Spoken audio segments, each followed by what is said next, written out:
Thank you for welcoming me onto your screens or onto your headphones, depending on how you're watching this. I'm Eddie, and this is The Rollback. Folks, today I'll be covering Black Phone. Great film a lot of people haven't heard of. Great movie that you need to watch. So the synopsis is as followed. Finney Shaw is a shy but clever 13-year-old boy who's being held in a soundproof basement by a sadistic masked murderer, only known as the Grabber. When a disconnected phone on the wall begins to ring, he discovers that the other kids that have been killed by this man are kind of banding together to try and help him escape. While at the same time, his sister is also clairvoyant and trying to aid the police and trying to find Finney before it's too late. So for this cast, there's only really 3 cast members we need to talk about, but man. Mason Mason, who plays Finney. The young student that gets captured by the Grabber. Great kid, solid actor. I genuinely thought he was Ethan Hawke's son. I'm surprised he wasn't. That jawline. Ms. Madeline McGraw, who plays Gwen, Finney's little sister who experiences psychic dreams. Straight up, that little girl stole the fucking show. She's amazing. She better win like an Oscar at some point in the next 70 years. She was insanely talented. I think she's maybe 12, but she's insanely talented in this one. She carries this. The scene from beginning to end, where she having to deal with the father, trying to find her brother, skipping school, going through manic episodes. Even there's one hilarious part where she says, "God, what the fuck?"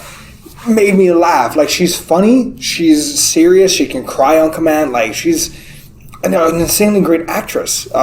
It's odd. It's a bit of a sidetrack. I feel like we're getting to a new golden age of child actors.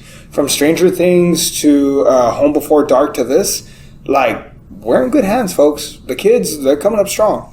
Good for you. And lastly, we have one Mr. Ethan Hawke, who plays the Grabber, and we never get anything else from that. He's a sadistic child murderer who is an asshole, but Ethan Hawke plays him very well. And it's also crazy because we never really see a good glimpse at his face. In addition to that, it's weird. It's almost like this is a glorified cameo. He's in the movie for maybe 10 minutes, but he's not the main character in this at all. We strongly focus more on the boy and the girl, on Finney and Gwen. There are solid eyes in this one. So I talked about the pros, how Gwen steals the show. Finney, again, the kid holds his own, but man, these actors, these kids were incredible in this. Also, this was marketed as a horror film, which I don't think was accurate. There was one jump scare. This feels more like a thriller because I was stressed out every time the kid was in the basement by himself, trying to escape, whether when he broke the window, when he's digging a hole, when he's trying to break out. Every escape attempt that he's trying to do stresses me the fuck out because I want him to succeed, but also, what if the Grabber comes when he's trying to escape? It's not a fair fight. It's not a fair fight at all. Ethan Hawke is fucking terrifying in this movie.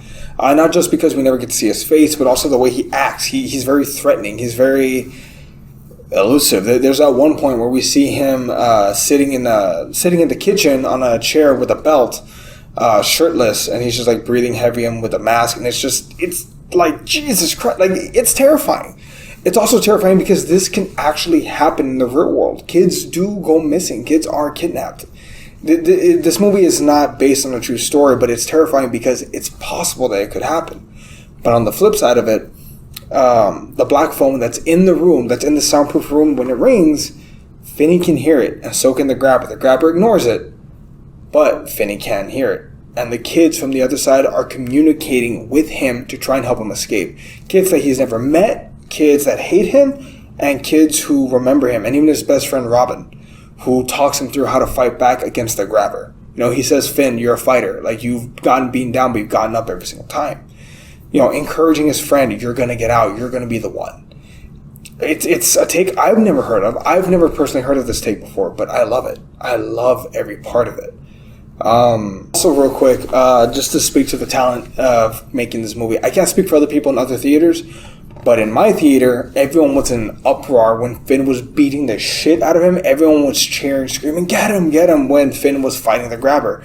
He manages to trap the grabber. He breaks his leg. He manages to get the grabber to break his ankle in a hole, and he's stuck at like eye level, and Finn is just bashing him over the head with the phone over and over and over again, trying to get him down. And finally, when he does, and he's being choked out, the phone rings, and there's a moment where the kid holds the phone. He's like, "It's for you," and you hear all the other kids taunting the grabber. And that one part when the kid says, "Finn's arm is mint," and Finn snaps the neck of the grabber.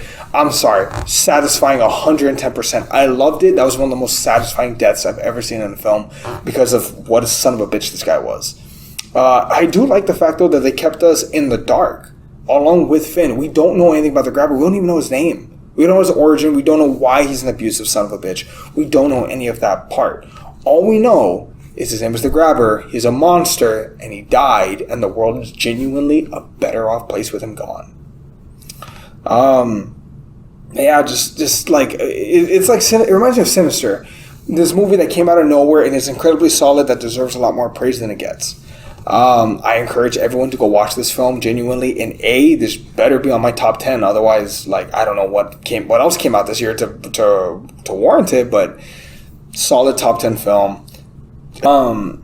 As far as cons, maybe that this film was too short. Maybe they could have added a few more layers with the sister, maybe playing a bigger role. Also, Ethan Hawke, he's all over the marketing, but he's barely in the film. Chema actually did pitch a really interesting idea that I like, which is the idea that Finn gets killed, but then the sister gets kidnapped, and she's the one to escape because Finn makes sure that she gets out. All the traps that he set, she sets off. Like, she's able to escape not because of the other kids, but because Finn made sure that he was able to save his little sister the way she often tries to save him.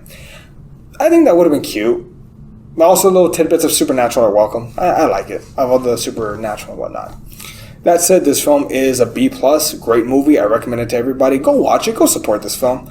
It was also written by Stephen King's son, which shows we're in good hands. Director Scott Derrickson did say that he has an idea for a sequel, not like a direct sequel to this, but like something that would be a different approach to the idea. I'm down for that. I want to see it happen. That said, that's going to end it for this episode of The Rollback. Please like and subscribe. We'd greatly appreciate it. We're always trying to grow this channel. That said, I've been Eddie, and this was The Rollback. I'll see everybody.